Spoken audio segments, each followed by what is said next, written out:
범 여권은 사면되는 조국 전 대표가 앞으로 정치권에서 어떤 역할을 할지를 두고 셈법이 복잡해 보입니다. 전당대회를 앞둔 국민의힘에서는 오늘도 후보들 사이 충돌 양상이 벌어졌습니다. 국회 연결합니다. 김다연 기자. 네, 국회입니다. 네, 조국 전 대표의 사면 결정이 내려지고 이튿날인데요. 여전히 정치권 최고 화두로 꼽히고 있죠? 네, 우선 조국 혁신당은 선장이 돌아왔다며 간만에 활기를 찾은 모습입니다. 의원총회 현장도 모처럼 취재진으로 가득 찼는데 혁신당은 이 자리에서 조국 전 대표의 사면을 개혁 완수의 동력으로 삼겠다며 내란 세력의 완전한 청산을 과제로 내걸었습니다. 직접 들어보겠습니다. 조국호의 선장이 돌아옵니다. 사필귀정이라는 말로는 부족합니다.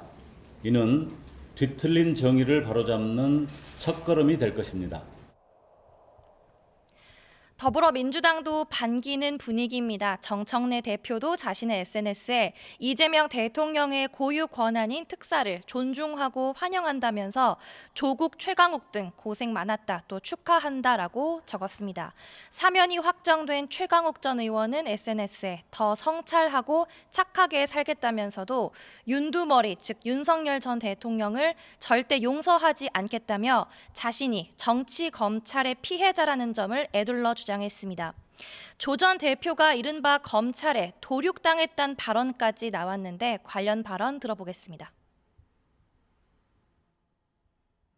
윤석열 중앙지검장, 윤석열 검찰총장일 때, 윤석열 대통령일 때 정치 검찰의 그 칼끝에서 거의 도륙당하다시피 한. 국민의힘은 입시 비리범에 대한 사면 자체가 국민을 우롱하는 처사라며 공세 수위를 높이고 있는데요. 부산을 찾은 송원석 비상대책위원장은 조 전 대표의 부산시장 출마설까지 돈다며 황당하고 안타까운 일이라고 말했는데 역시 들어보겠습니다. 누구보다 정의로운 부산 시민의 자존심을 크게 상하게 하는 정략적인 발상이라고 생각합니다. 김정재 정책위 의장도 회의에서 이제 우리나라는 어떤 파렴치한 범죄를 저질러도 대통령만 오케이 하면 풀려나는 나라로 전락해버렸다고 비판했습니다. 이 밖에 최악의 법치 능욕 사건이다, 또 광복절 특사로 정의가 사망했다 등 날선 반응들이 이어졌습니다. 정치권 관심은 조국발 정계 개편인데요. 혁신당과 민주당의 합종 연횡에 양당 모두 신중한 기류입니다. 민주당 핵심 인사는 YTN과의 통화에서 내란 종식이라는 큰 공통의 목표가 통합의 명분이 될 거라면서도 혁신당만의 시간표가 따로 있을 거라고 말을 아꼈습니다. 혁신당 서왕진 원내대표는 기자들의 관련 질문에 내년 지방선거가 중요하다며 호남 지역에서는 민주당과 경쟁을 하되 다른 지역에서는 단일 전선을 만드는 게 지금까지의 원칙이라고만 답했습니다.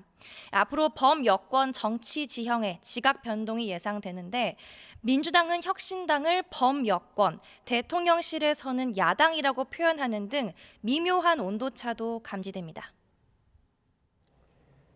예, 국민의힘 상황도 살펴보죠. 당 지도부를 새로 뽑는 전당대회가 열흘 앞으로 다가왔죠. 네, 부산에서 두 번째 합동연설회가 진행됐는데 오늘도 역시 후보는 물론 지지자들까지 윤석열 전 대통령 또 전한길 씨와의 관계 설정을 두고 충돌했습니다. 우선 탄핵 반대파로 분류되는 김문수 후보는 조경태 후보를 겨냥해 내란 특검에 동조하며 당의 내부 총질해서는 안 된다고 비판했습니다. 장동혁 후보는 특정 인물에 대한 언급은 자제했는데 대신 민주당과 이재명 정권의 보수 괴멸을 막아내 본인이 반드시 이재명 대통령을 탄핵 심판대에 세우겠다고 말했습니다. 두 후보 발언 이어서 들어보시겠습니다. 우리는 싸워야 합니다. 내란 특검에 동조하면서 우리 당을 내란 동조 세력이라고 내부 총질해서는 안 됩니다. 더불어민주당을 해산하고 헌정 질서를 파괴하고 있는 이재명을 반드시 탄핵에 심판대에 세워야 합니다. 반면 탄핵 찬성파인 안철수 후보는 친길 혹은 윤 어게인 후보가 당대표가 되면 민주당이 파놓은 내란 정당의 늪에 그대로 빠지게 될 거라고 주장했고, 조경태 후보 역시 윤 전 대통령과의 절연을 거듭 강조했는데 역시 발언 이어서 들어보겠습니다. 한 마리 미꾸라지가 난동을 부렸습니다. 국민의힘 지도부를 모욕하고 전당대회 후보자들을 멸시하고 당원들에게 치욕을 주었습니다. 해당 행위를 하는 해방군들을 몰아내지 않고서는 우리 국민의힘에 미래가 없습니다.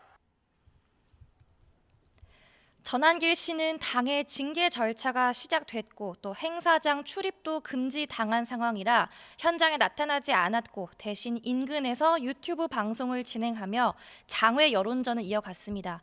국민의힘은 모레까지 사흘 연속 합동 연설회를 진행하는데요.